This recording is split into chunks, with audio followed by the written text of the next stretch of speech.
واو خوب. نه ماشاءالله همتون خوب.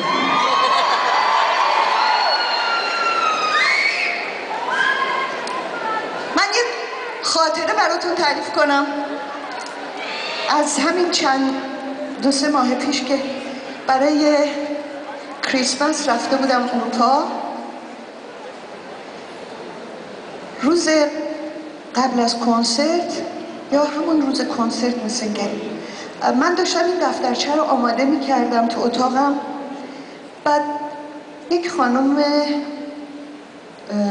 افغان اومد توی اتاق، همینجوری که داشت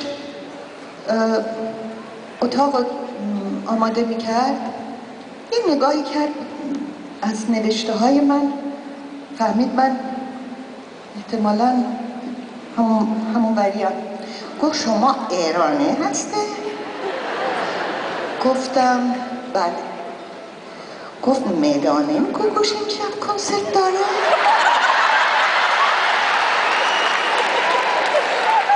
گفتم نه متاسفانه من دعوت نمی‌کنم.